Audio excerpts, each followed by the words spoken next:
மார்கழித் திங்கள் 26ஆம் நாள். திருப்பாவை 26ஆம் பாடல். மாலே மணிவண்ணா! மார்கழி நீராடுவான் மேலையார் செய்வனகள் வேண்டுவன கேட்டீயேல். ஞாலத்தை யெல்லாம் நடுங்க முரல்வன பாலன்ன வண்ணத்துன் பாஞ்ச சந்நியமே.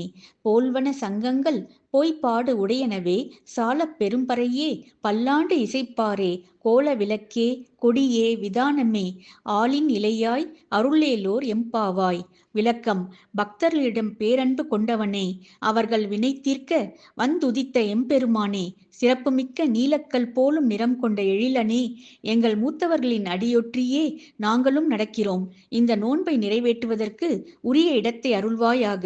உன்னை வாழ்த்தி பல்லாண்டு பாடும் பெரியோர்களை எங்களை வழிநடத்த செய். அவர்களுடைய பக்தி குரலுக்கு பக்க வாத்தியங்களாக உன் பாஞ்சன்ய சங்கும் பிற வலம்புரி சங்குகளும் முழங்கட்டும்.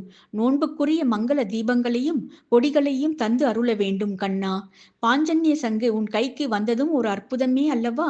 பஞ்சசன் என்ற அரக்கன் சாந்திபனி என்ற ஆச்சாரியரின் மகனை கொன்றுவிட்டு கடலுக்குள் போய் ஒளிந்து கொண்டான். தன் மாணவனான உன்னிடம் தன் மகனை கொன்ற அசுரனை பழிவாங்க வேண்டும். அதுவே நீ தனக்கு அளிக்கக்கூடிய குருதட்சணை என்றும் ஆச்சாரியார் கேட்டுக்கொண்டார். நீயும் அவ்வாறே பஞ்சசனை வதம் செய்து அவனை ஒரு சங்காக உருமாற்றி உன்னுடனேயே வைத்து கொண்டாய். பாஞ்ச சந்நியம் ஒரு அசுர சங்கல்லவா? அதனாலேயே பேரிடியாய் அது முழக்கம் செய்ய வல்லது. அதை கைக்கொண்ட அதிசூரனே, எங்கள் நோன்பு முழுமை பெற அருள் புரிவாய்.